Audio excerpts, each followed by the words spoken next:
Eu acho que esse início do capítulo, ele faz uma espécie de recapitulação, né, no início, sobre a atividade que ele vem desempenhando até então e o proveito que ele, enquanto repórter do Além-Túmulo, tem retirado dessas observações. Inclusive, André Luiz faz uma espécie de reflexão sobre o desenlace dele, né, a desencarnação dele, e o processo de despertamento dele, o quanto ele não aproveitou essas lições na época onde ele era um recém-desencarnado, e como ele estava vendo as situações, né, que ele passou de um outro ângulo, né? Isso é interessante, né? É quase que uma espécie de... É quase não, é uma espécie de reflexão psicológica, né, dele, né, em outro momento da vida, em outro momento de maturidade, olhando para a mesma situação que ele já passou, né, do despertamento na matéria, agora desencarnado, já com certa lucidez, trabalhando no bem, e agora percebendo o quanta coisa aconteceu com ele que ele não se deu conta na época, né? Ele está se referindo aqui ao processo que ele descreveu em Nosso Lar, na obra Nosso Lar, né? E que agora ele via com outra visão, né, com outro ângulo, né? Quem é de filosofia sabe que Heráclito tinha razão, né? Nem o rio é o mesmo, nem a pessoa que passou pelo rio é o mesmo, né?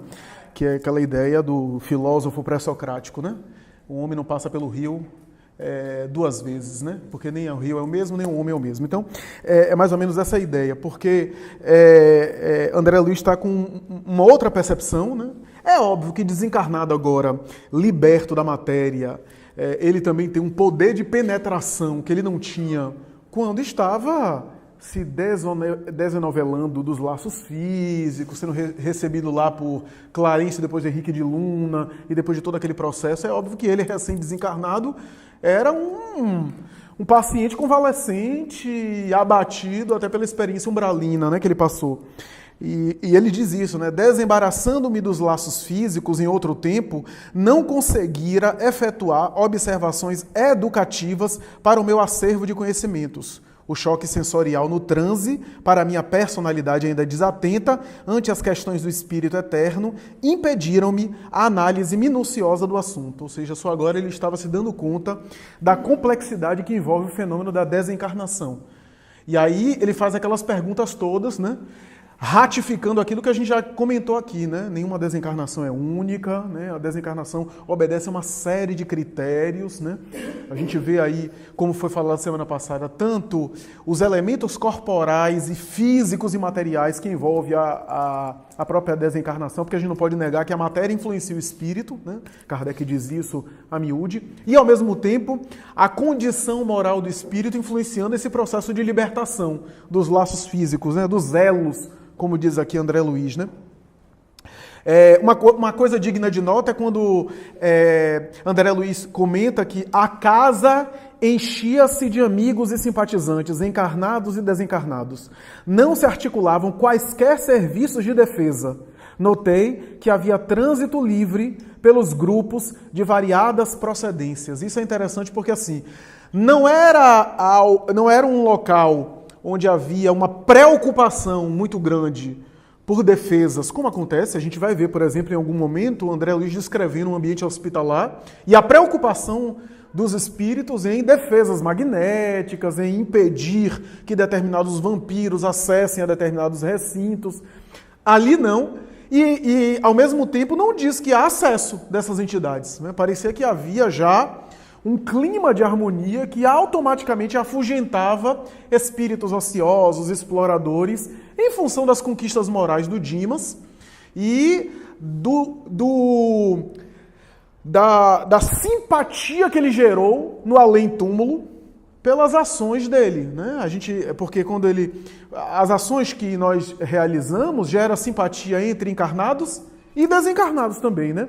Acompanhando aquela nuvem de testemunhas, como diz o apóstolo Paulo, envolvendo aqueles que são beneficiários nossos, tanto quanto aqueles que desencarnam e que foram beneficiados nossos no plano físico e que também engrossam esse grupo de simpatizantes, né, e de auxílio com relação a esse indivíduo que ajuda, né? Eu quero dizer que toda ação nunca é perdida, toda ação do bem nunca é perdida, né? E a gente acaba, como diz o Evangelho, granjeando amigos e com as riquezas da iniquidade, né? Como está lá na expressão do Evangelho de Lucas, se não me falha a memória, né? Granjeai amigos com as riquezas da injustiça, né? Ou da iniquidade, né? Ou seja, ainda que a gente utilize os valores humanos que relativamente são fruto, às vezes, das injustiças sociais, das injustiças humanas, se a gente converte esses valores relativamente a injustos em bênçãos do céu, a gente granjeia amigos.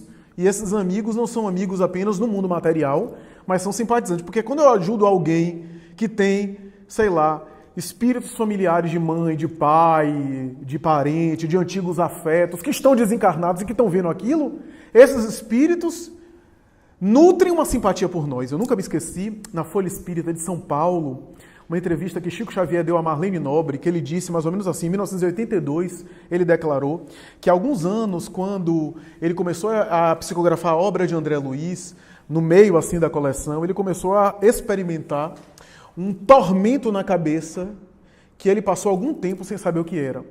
Porque era um mal-estar e que envolvia dores, parecia dores oftalmológicas com tontura, e ele disse isso daí parece uma labirintite, uma crise de labirintite, ou algum problema oftalmológico, e chegou aí para o médico dele, oftalmologista, que examinou, ele chegou a dizer na entrevista, disse assim, doutor, eu não estou aguentando mais. Se o problema é oftalmológico, você tem autorização até para arrancar meus olhos, porque eu já estou quase cego mesmo. Isso daqui não presta nada. Entre eu e a criatura sempre tem uma catarata, e a catarata, né, é a minha grande companheira que me impede de ver fisicamente mesmo. É a visão interior que tem se agigantado, mas a visão física tem se apagado ao longo dos tempos. E graças a esse processo eu já não estou tendo mais concentração de atender as pessoas. Já não consigo mais prestar atenção nas queixas e nos desabafos das pessoas que chegam até mim. Então você tem autorização. O médico examinou e disse que não se tratava de um problema oftalmológico, ele fez outros exames. Até que um dia ele parou e disse, eu estou fazendo toda a minha parte médica, sabe de uma? Eu vou orar mais e mergulhar em mim mesmo. E aí ele foi mergulhando, foi refletindo e se desprendeu do corpo. Fez uma emancipação.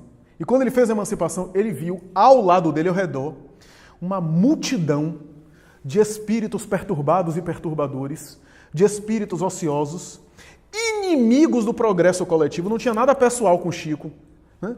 E aí ele olhou aquilo desesperado e Emmanuel do lado sorrindo e disse, esses daí são espíritos ainda muito imaturos. Eles investem contra qualquer doutrina ou qualquer proposta de progresso humano, de progresso coletivo. E como você já é uma referência para a sociedade como conduta e também dentro da doutrina espírita, do espiritismo evangélico, como gostava Emmanuel de dizer, é natural que eles tenham uma antipatia gratuita por você e invistam contra você. E Chico diz, o que é que eu faço?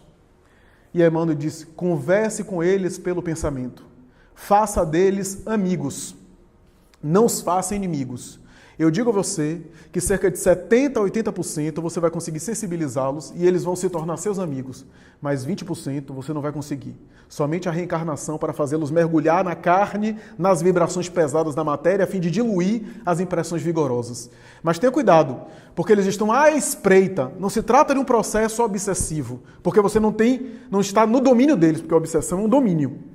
Mas eles estão como se fosse na tocaia, esperando o momento de lhe alcançar. O que é muito bom, porque você vai continuar em vigilância. E ao mesmo tempo é muito bom para eles, porque para onde você for, eles vão atrás e eles vão sendo evangelizados pelo seu comportamento.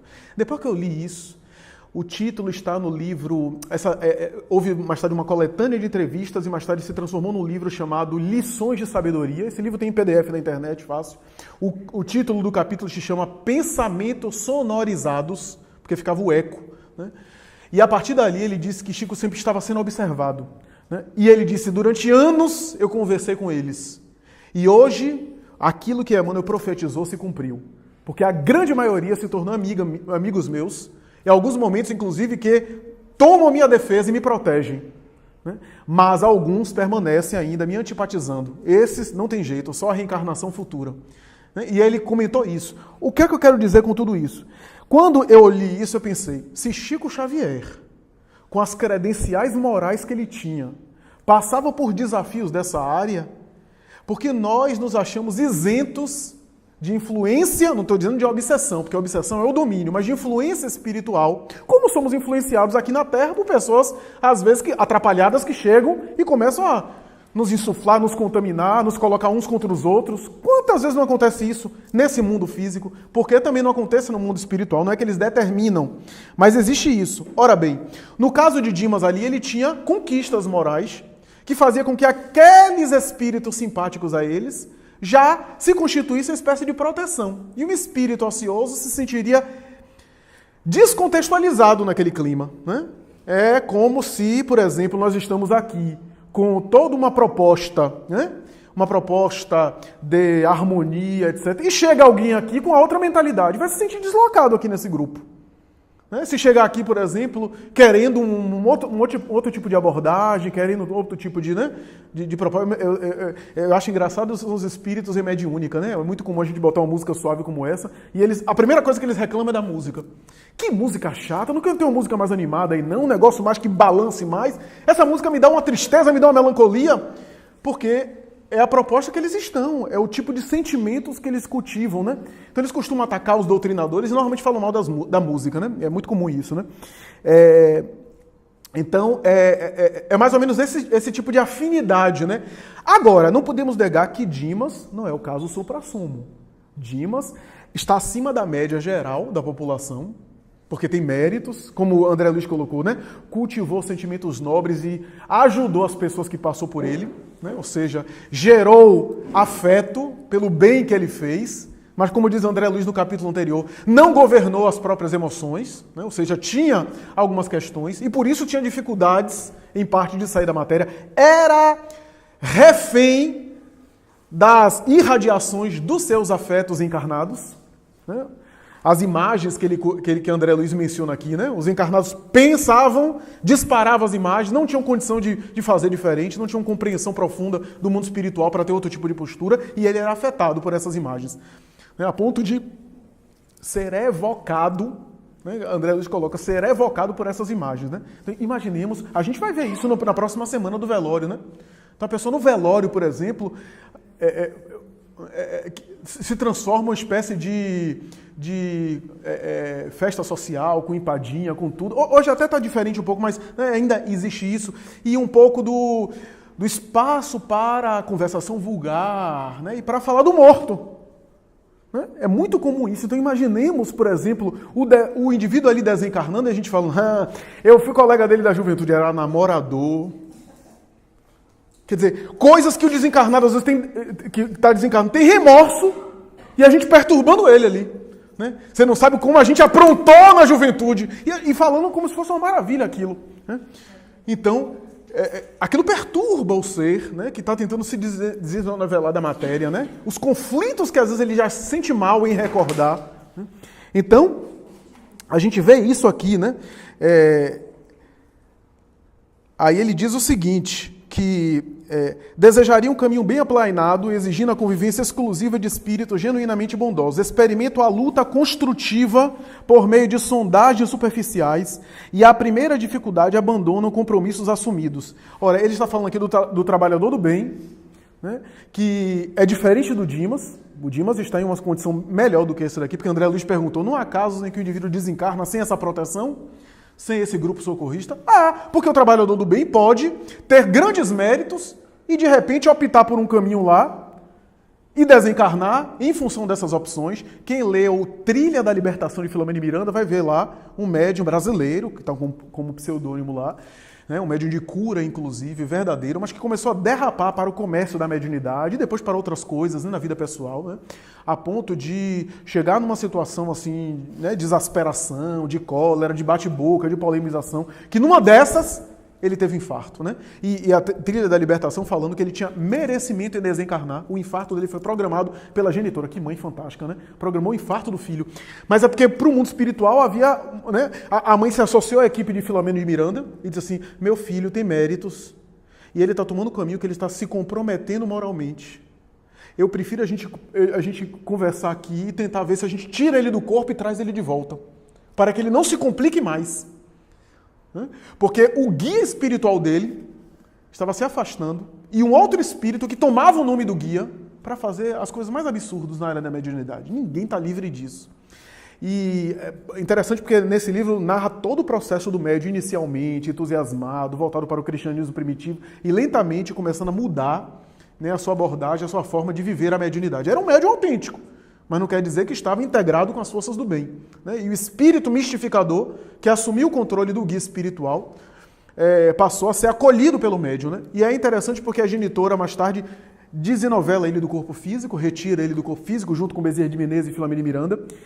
E quando ele desperta, que ele olha, que ele está no mundo espiritual, ele tem um pranto de remorso, uma sensação da grande oportunidade que ele perdeu. E a genitora diz, meu filho, acalma-te. Nós, inclusive, organizamos isso porque a coisa poderia ser pior.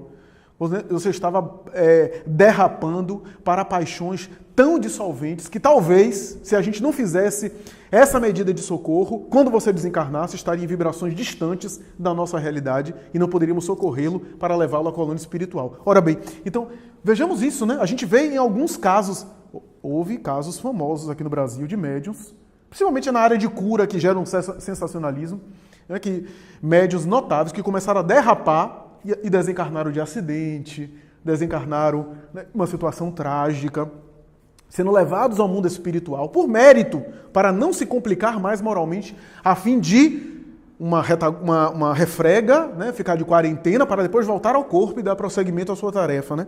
Então é interessante porque André Luiz está falando aqui de quando ele pergunta, e aí o mentor responde, não, há também trabalhadores assim que se desviam da missão, que optam por uma outra postura. Aí cito o exemplo da senhora, que optou por uma espécie de suicídio indireto, suicídio moral, né?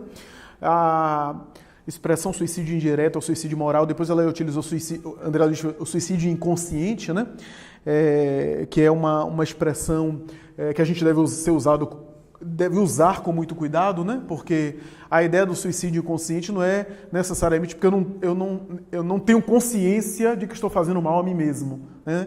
Não é isso. O suicídio inconsciente, propriamente falando, é aquele que o indivíduo, por exemplo, está em uma alienação mental e não sabe o que está fazendo, do ponto de vista kardeciano, né? Mas eu entendi a expressão que André Luiz utilizou, né? Que é a semelhança de um suicídio indireto, né? Como aconteceu com ele, os excessos que geraram depauperamento do corpo e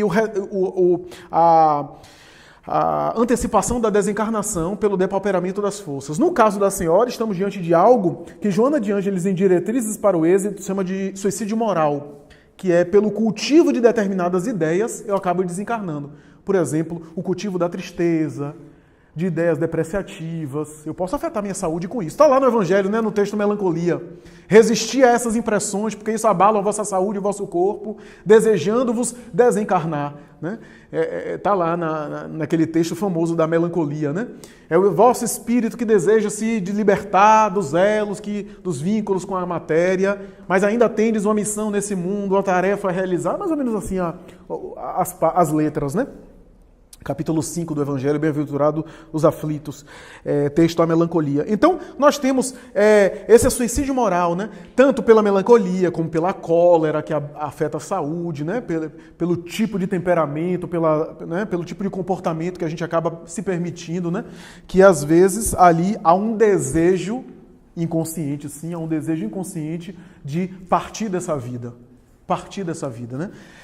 E isso é um negócio muito interessante, vale a pena a gente examinar, porque a gente percebe isso às vezes, eu percebo isso às vezes na atividade da psicoterapia, eu percebo isso, né? Freud tem alguns textos falando sobre isso, a ideia do desejo de morte, né, que nos envolve às vezes. Essa ideia, quer dizer, uma hora dessa eu me mato, né, que parece ingênua, mas no passado se falava, eu falei isso na rádio, né? Que no passado, inclusive psicólogos diziam que o indivíduo que fica ameaçando se suicidar, quer chamar atenção, quer fazer chantagem emocional, isso está ultrapassado. Quem cá está falando que está suicidar, está pensando. Está pensando. Está passando pela cabeça. Né? E se está passando pela cabeça, e verbalizando, uma hora faz. Às vezes é até um pedido de socorro. Uma hora dessa eu me mato, eu estou com vontade de me matar, né? Às vezes vai, aí depois faz uma declaração assim numa rede social, coloca uma coisa assim que como se fosse uma despedida que ninguém percebe. Só depois que se mata, olha, estava se despedindo, fechou a conta do Facebook, fez isso. Esse ritual, ou então fez uma carta do suicida, né? A famosa carta do suicida, que às vezes faz, é muito comum, a grande maioria das pessoas que exterminam a própria vida física, fazem uma carta, né? em alguns casos, uma carta de pedido de desculpas, né, quando há uma depressão profunda. Em outro caso, quando há uma revolta, né, quando o indivíduo está muito rebelde, uma carta de acusação ao objeto que, de alguma forma, o indivíduo se sente responsável pela sua morte e que ataca, né, fugindo da vida física e jogando o conflito para quem fica. Então, essas situações existem, né? E é interessante pensar o seguinte, que esse suicídio moral, né, esse suicídio moral tem a ver com esse... É interessante a gente examinar isso, né, esse desejo que de vez em quando nós temos, né, de fugir da vida física. Querem ver uma coisa? Só para ilustrar com um caso famoso. Divaldo Franco, ele conta isso em várias palestras. Eu tenho certeza que muita gente aqui conhece essa história, que é uma história do problema cardiológico dele. Né? O problema cardiológico dele, que ele fez aquela terapia de Louise Hay no espelho, que ele ficou fazendo autoterapia e tentando procurar as raízes inconscientes. Ele próprio afirma que não era algo mediúnico, era algo anímico. Né? Ele estava perguntando a ele mesmo, né, por recomendação da própria Joana. Né? O espelho serve um pouco de referência para o indivíduo se olhar, né? Se fixar, né? Daí a gente tem uma dificuldade de fixar nos próprios olhos, né? Uma dificuldade até de se ver, né? Tem a ver com o conceito de autoimagem, temas muito complexos que não vale a pena a gente aqui aprofundar. Mas assim, ele fez uma espécie de autoterapia, né? Para tentar entender as razões daquele problema cardiológico, né? Joana, de vez em quando aparecia, ele disse: minha irmã, isso é karma, é resgate do passado. E ela diz: calma, não é karma. É efeito de determinada experiência que você passou nessa existência carnal. E depois de muito ele elaborar, veio uma ideia, um insight, né, como ele costuma dizer, um insight, que foi um fato que aconteceu na década de 60, que a gente sabe o que foi que aconteceu, uma situação que marcou ele muito. Ele costuma contar isso, né, 1961, no mês de abril, quando houve o famoso opúsculo de... Hoje a gente pode falar abertamente, ele nunca falou, mas hoje está liberado até pela biografia dele, né, o famoso opúsculo de Garça, do Grupo Espírita Emmanuel, envolvendo alguns dirigentes daquele grupo, e mais tarde o texto Para Onde Vamos os Espíritas, acusando ele de plágio, e mais tarde um texto famoso que Chico Xavier escreveu para Joaquim Alves, da Federação Espírita Brasileira, que mais tarde tomou uma popularidade muito grande, e Divaldo calou-se para que não houvesse mais polêmica e sofreu tudo calado. Anos se passaram e ele ficou com aquilo, né? E Joana disse: você cultivou mágoa. E Divaldo disse: mas eu procurei todas as pessoas envolvidas. Algumas até se surpreendiam, porque eu bati na porta de cada uma. As pessoas tomavam susto. Eu ia até as pessoas e pedia desculpa. Veja bem, quero pedir desculpas porque eu dei aí uma interpretação aí para você pensar de mim e me caluniar. Fui, visitei todas as pessoas, conversei com todas elas. E Joana disse: mas não foi suficiente. Você fez tudo isso, mas você guardou mágoas. Você não abordava o assunto, não falava nada. Quando alguém no movimento espírita abordava, você dava uma risadinha, mudava de assunto, mas por dentro você tinha colapso periférico, você tinha pressão arterial que subia, você tinha mal-estar e no fundo você desejou morrer. E ele se lembrou que na época do auge, ele emagreceu 20 quilos em 2 meses, ele perdeu apetite, perdeu tudo, perdeu sono. No auge, Luciano dos Anjos conta isso no livro A Anti-História das Mensagens Copiadas. E Luciano dos Anjos conta que em determinado momento, uma viagem que ele fez no Rio, que Luciano hospedou ele, que ele estava acabado. Que Luciano diz: meu filho, você está acabado. Morreu e se esqueceu de deitar. E aí falou, e Divaldo disse assim: eu estou pensando em abandonar tudo, em largar tudo. Aliás, eu estou pensando em chegar publicamente e assumir tudo. Tudo isso que estão dizendo de mim, eu chegar a dizer é verdade mesmo, porque aí me deixam em paz, né? Me deixam em paz, me deixam quieto, e eu fico numa boa também. E Luciano disse que fui eu, e Divaldo mais tarde concordou, fui eu que disse a ele: de jeito nenhum. Se você realmente tivesse agido de maneira desonesta, eu acho válido que você assumisse. Mas se você não fez nada disso, você vai dar mais armas para que nunca mais o movimento espírita esqueça que você uma vez confessou um equívoco que você não cometeu. Não, você vai resistir a isso. Mas Divaldo disse que se lembrou que teve um momento que ele desejou morrer. Que ele seria tão bom que eu morresse. Porque eu morria, acabava com tudo, ficava todo mundo aí, os donos do espiritismo, os donos de Allan Kardec, e eu ia embora. Para que tudo isso? E aquele desejo de morrer, que você cultivou durante um bom tempo, ficou no seu inconsciente. E o seu inconsciente respondeu: pede e obtereis. Você desejou morrer, e o inconsciente devolveu, anos depois, no problema cardiológico. Veja o nosso estado mental, como a influência do nosso psiquismo sobre o corpo, né? E gerou toda essa problemática, né? E aí Divaldo disse, agora o que eu faço? Porque o problema está detectado, né? E aí ele conta, a história se prolonga muito, eu não vou entrar em detalhes, né? Mas ele conta isso num dos vídeos dele aí, vários vídeos, aliás, falam sobre isso. O que é que eu quero dizer com tudo isso? É que Dimas era um caso específico, né, de desencarnação. Havia casos de trabalhadores do bem pior, suicídio moral, desejar morrer, né? Fuga dos compromissos através da rebeldia, dos mecanismos de fuga, né? Que às vezes o indivíduo desencarna de inopino, de chofre, e não tem tanta, mas merece também auxílio, e às vezes desencarna com alguma dificuldade, mas desencarna bem pelos méritos que tem, mas não é o ideal, porque de alguma forma está antecipando a programação estabelecida, né? Tá antecipando. Então Dimas não está nesse ponto, porque ele cultivou a serenidade, ele cultivou a fé, ele permaneceu no ideal, não está nesse ponto, mas também não está no ponto ideal, né? Dimas tem alguns apegos à matéria, ele sofre em relação à partida, aos seus que vão ficar, e isso abala ele. André Luiz deixa isso aqui claro em várias ocasiões, né? Então, e aí André Luiz diz...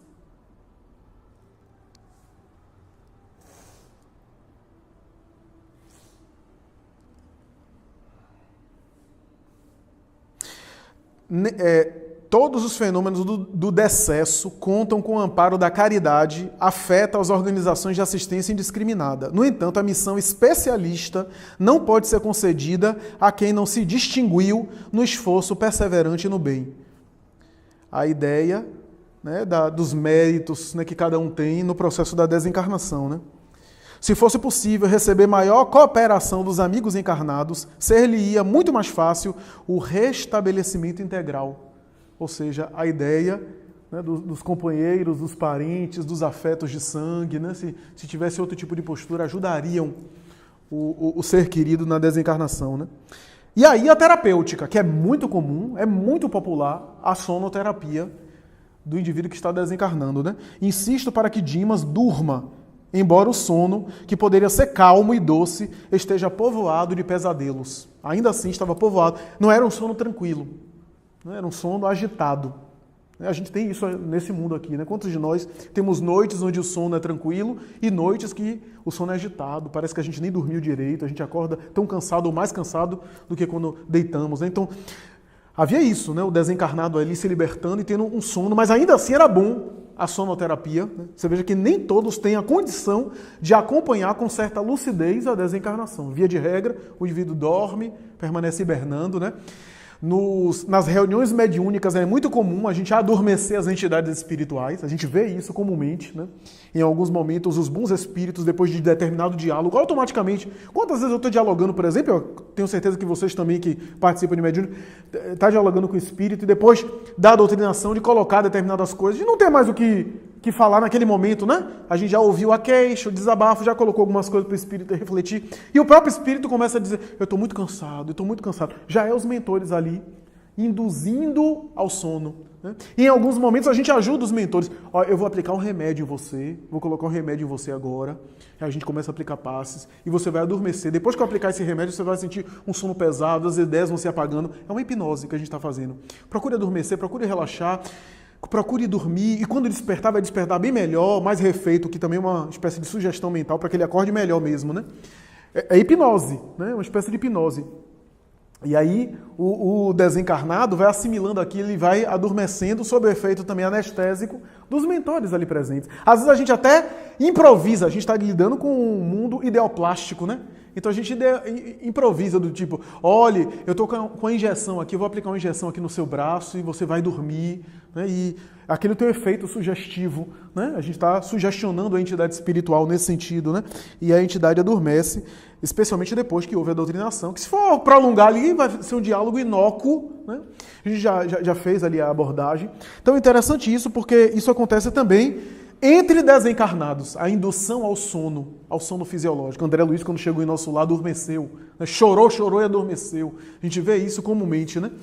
Que é uma espécie de refazimento aí psíquico, um refazimento aí psicológico da experiência do espírito, né? Então é interessante isso, esse adormecimento, que vai, de alguma forma, se prolongar até durante o velório, esse processo de adormecimento, de hibernação de Dimas, né? E é muito frequente isso, E aí a gente tem dois extremos, né? No meio, via de regra, o adormecimento, e nos dois extremos, os espíritos muito lúcidos que acompanham e os espíritos muito perturbados que também acompanham. Né? Porque temos também os espíritos muito perturbados que acompanham de uma maneira desesperada, como se estivesse num pesadelo, sem saber o que está acontecendo.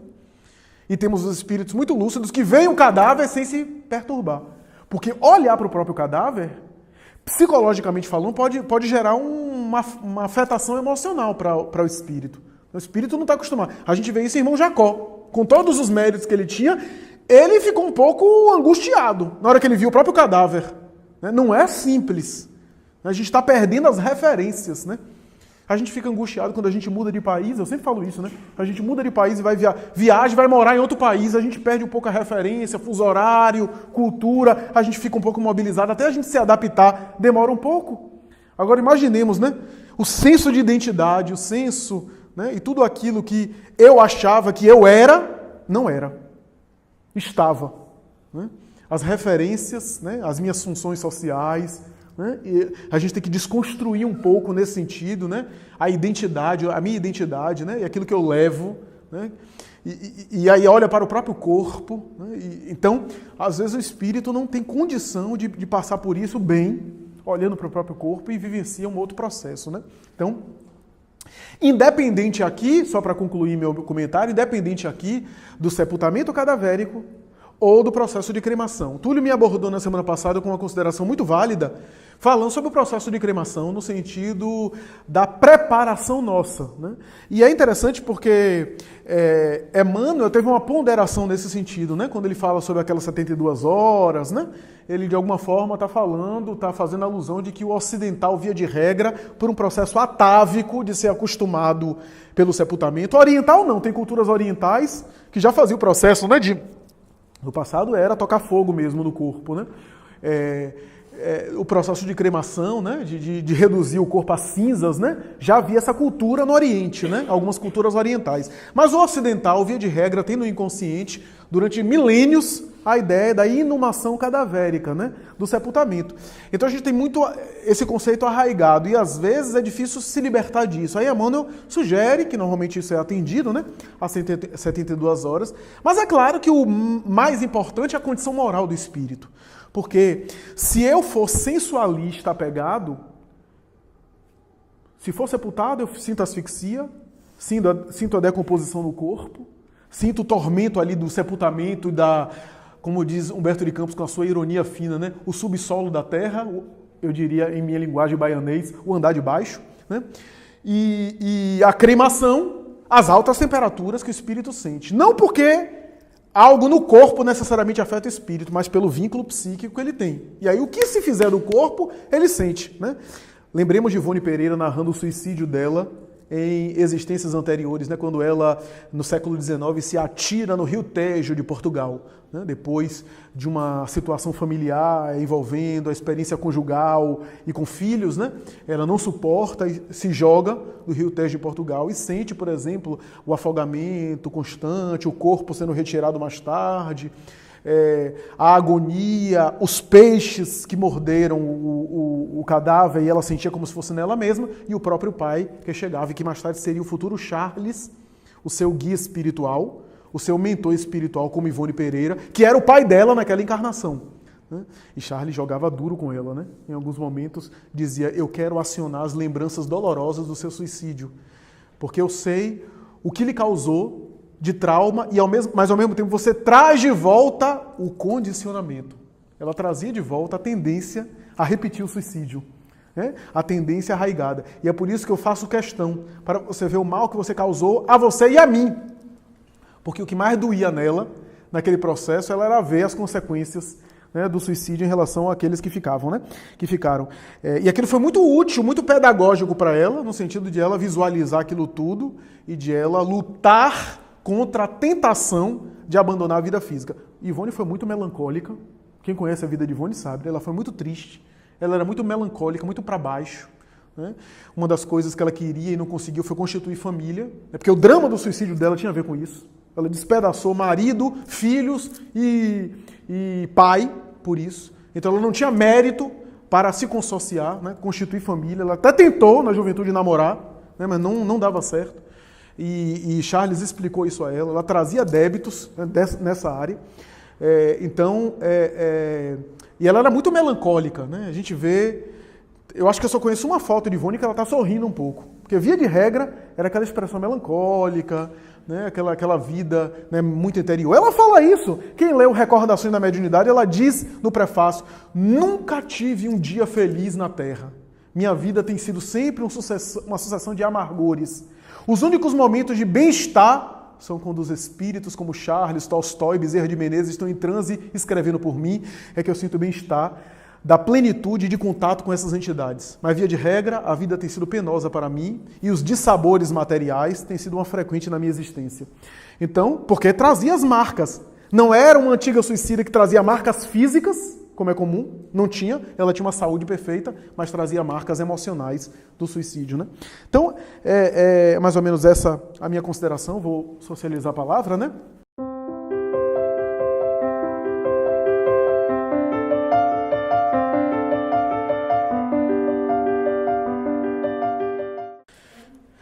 Tecnicamente, a depressão era considerada melancolia no passado. Então, assim, historicamente, a palavra melancolia era usada como sinônimo de depressão ao longo dos tempos, né? Hoje em dia, a gente usa melancolia como sinônimo de um dos sintomas do transtorno depressivo, que é algo maior, né? A gente diz o seguinte, que melancolia é sinônimo de humor deprimido. E o humor deprimido é um dos sintomas do transtorno depressivo. O que é que isso quer dizer? Que o transtorno depressivo é uma síndrome, ou seja, que é um conjunto de sintomas, que o humor deprimido, ou seja, a tristeza, a melancolia, é um dos sintomas, um dos traços, mas não é um único, né? Tanto é que há pacientes que aparentemente estão com o humor não deprimido, ou seja, não estão melancólicas, tristes, mas estão depressivas. Ou melhor, são depressivas. Por quê? Porque hoje em dia, quem falou isso pela primeira vez foi inclusive alguém que não era técnico, era Andrew Solomon, naquela obra O Demônio do Meio-Dia, e depois ele repetiu em outras obras, né, que é um grande jornalista, inclusive do New York Times, que ele é depressivo, né, e ele inclusive tentou suicídio mais uma vez e escreveu uma obra fantástica, porque ele se interessou tanto pelo assunto, por causa da experiência dele de depressão, né? E ele costuma dizer o seguinte, e hoje isso é bem popularizado, que depressão não é o contrário de alegria. Depressão é contrário de vitalidade. O indivíduo deprimido, ele pode até rir, até ficar alegre, e há quadros de depressão que o indivíduo fica, inclusive, excessivamente eufórico. Não é o transtorno bipolar, não. A pessoa está deprimida, mas ela fica eufórica, inclusive. Mas está deprimida.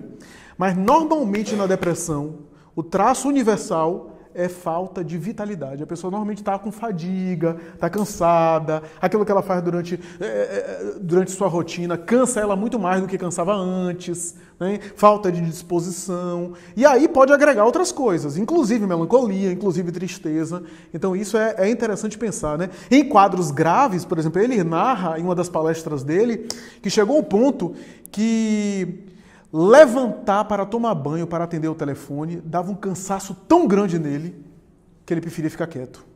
Né? Então, na época.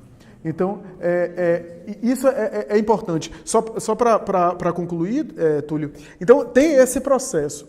No outro caso que você narrou, Fátima, é claro que é um dilema que todo trabalho do espírito experimenta, né?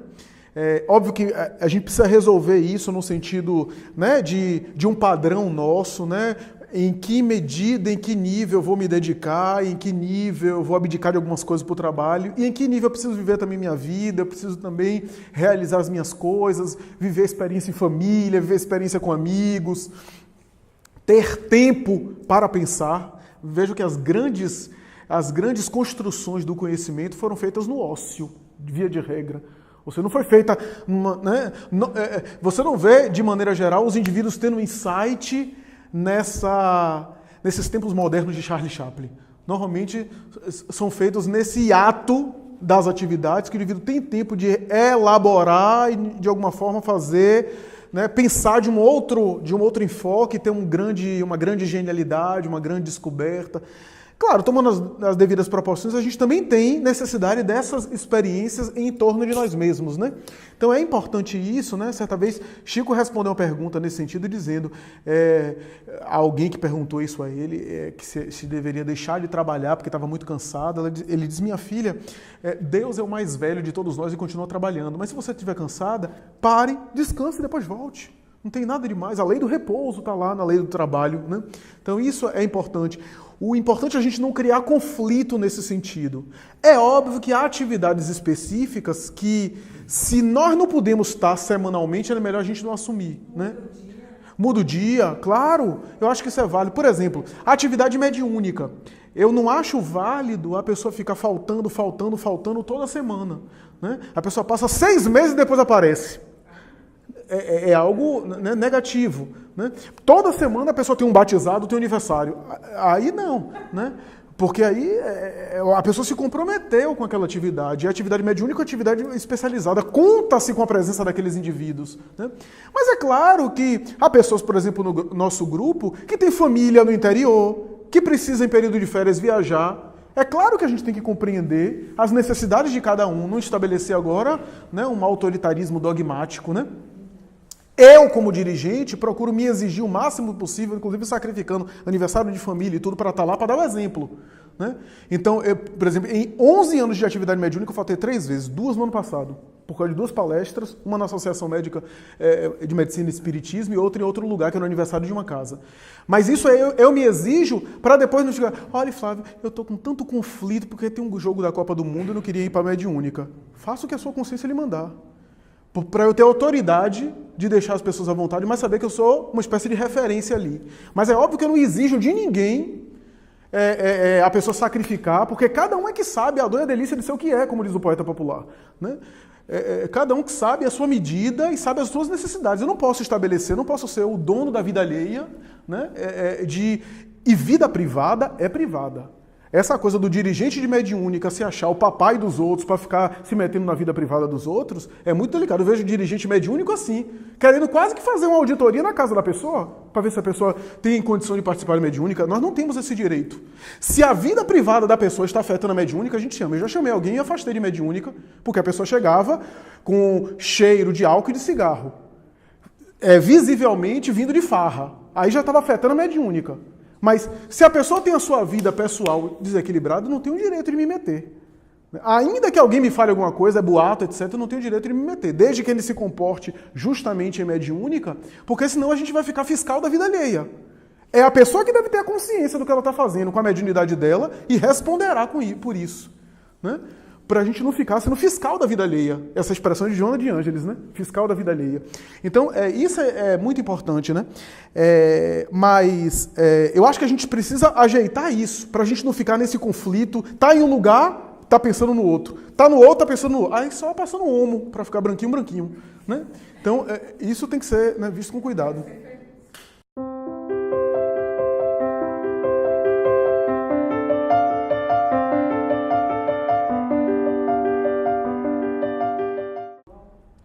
O médium normalmente já tem uma certa sensibilidade, né? Porque o médium é médium no corpo e fora do corpo, ele continua médium, né? É uma faculdade psíquica dele, né? Mas é difícil a gente avaliar isso, né? O nível de sensibilidade, mas é provável que tenha uma sensibilidade maior por estar, de alguma forma, mais intensamente voltado para a emancipação da alma, a capacidade de penetrar. Mas não podemos esquecer que todos nós somos espíritos imortais e fora do corpo a gente aumenta essa sensibilidade, né? Que no corpo essa sensibilidade é mais bloqueada, né? Mas é provável que sim.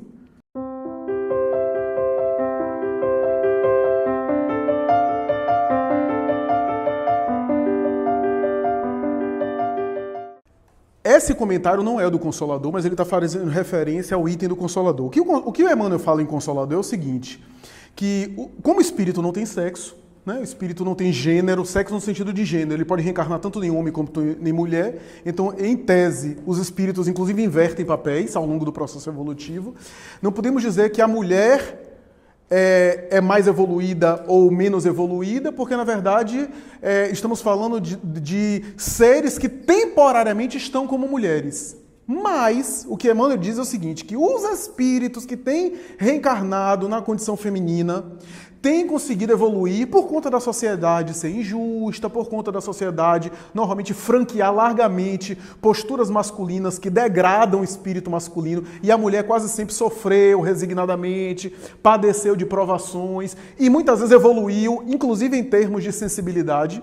Então os espíritos que têm reencarnado em corpos femininos têm progredido mais por conta da sociedade como está organizada, que estimula vícios no homem, e que quase sempre é injusta contra a mulher, é injusta em relação à mulher, e esses espíritos têm progredido. Mas estamos falando em termos de experiência material, né? Então as mulheres têm realmente evoluído, têm uma sensibilidade mais acentuada, sem sombra de dúvida, né? O que vai discernir de fato é a moralidade, né? Mas sem dúvida nenhuma, a mulher tem uma sensibilidade que vai além, né? Você veja, Suzana, como as coisas estão organizadas em termos de gênero, né? Por exemplo, via de regra, os estudiosos da criminologia, né, percebem que crimes muito violentos e hediondos normalmente são cometidos mais pelos indivíduos que estão no corpo masculino, né? Por conta, aí tem vários fatores, desde os fatores hormonais até os fatores socioculturais, né? Claro que há crimes hediondos e personalidades psicopatas femininas, né? Algumas ficaram célebres, né? Quem não se recorda de Irma Grise, com 19 anos, que foi considerada a besta da Alemanha nazista, né? Por conta das suas crueldades hediondas, né? A enfermeira de Hitler e dos seus asseclas, né? E outras personalidades. Mas, via de regra, a gente tem um número maior, a gente visita presídio masculino e feminino, a gente vê a quantidade, né? A desproporcionalidade, né? E, via de regra, a mulher tende a ser mais sensível, né, em termos emocionais, a ter uma capacidade maior de interiorização. Veja, por exemplo, a doutrina como o espiritismo, como há muito mais mulheres que buscam a espiritualidade do que homens, né? Quase sempre homens resolvem seus conflitos de uma maneira mais negativa, mais linear, né? Aí não procura espiritualidade, procura resolver de uma outra forma, às vezes não saudável, né? A mulher normalmente conversa mais, desabafa, né, dialoga, né? Então, todas essas questões emocionais. Tem um autor da psicanálise que eu gosto muito, chamado Jorge Forbes, é um dos maiores psicanalistas do Brasil. Ele costuma dizer que assim, o homem é moderno, a mulher é pós-moderna, né? Porque o senso de modernidade tem a ver com o senso coletivo. Por exemplo, nós homens, em formatura ou em casamento, a gente se ufana e gosta de estar o quê? Todo mundo vestido igual, né? Paletó, só a gravata que diferencia, né? A mulher é terrível estar igual a outra. É horrível a mulher estar vestida igual a outra. Isso é bem da pós-modernidade. A pós-modernidade busca individuação, daí a solidão. A gente está se conectado nas redes sociais, mas às vezes se sente só, por conta dessa necessidade de individuação. A modernidade é aquela cultura do todo mundo se reunir no Maracanã, né, do espírito de coletivo, de bando, que tem seu lado positivo e seu lado negativo, né? Então a gente vê isso em vários aspectos, se a gente for considerar aqui. E é claro, os espíritos que vêm reencarnando como mulher, por conta até da contingência, desenvolve mais sentimento e mais tarde são futuros médiums, mesmo que no corpo masculino. Chico Xavier era um espírito que vem em reencarnações várias vezes no corpo feminino. Era um espírito feminino, predominantemente feminino, né? Por conta das outras encarnações. Por conta dessa possibilidade de desenvolver, né, essa sensibilidade que a mulher... Quer ver uma coisa? Por exemplo, Drauzio Varela, em uma das entrevistas que ele deu, não sei se Café Filosófico ou Roda Viva na TV Cultura, não me lembro agora, que ele falou uma coisa que chamou a atenção. Drauzio Varela passou anos, né, no Carandiru, né, todo mundo sabe disso, né? Investigou, inclusive, o surgimento daquela organização criminosa, PCC, e outras. E ele passou anos no presídio masculino e depois foi o presídio feminino. Quer ver uma coisa que ele notou que é muito interessante? Ele diz, uma das coisas que mais me chamou a atenção, é que os homens presidiários nunca ficavam sozinhos, mas as mulheres presidiárias ficavam. Os homens presidiários eram visitados por mãe, por mulher, por namorada, ou se não tinha, fazia namorada, se casava lá dentro, recebia a carta de fã, porque tem isso também, a pessoa fica criminosa e tem um monte de fã querendo se casar com ele, olha que coisa, porque ganha visibilidade, né? Se destaca. É um negócio meio estranho de entender, mas enfim. E aí, nunca fica sozinho. Mas as mulheres que cometiam crimes e que eram mais tarde confinadas, eram abandonadas normalmente pelo companheiro, por filhos, né? E experimentavam solidão. Então veja, a sociedade, né? Então essas mulheres, é claro que evoluem mais, que progridem mais, na experiência da solidão, etc. E assim por diante, né? Então, é algo muito interessante isso, né?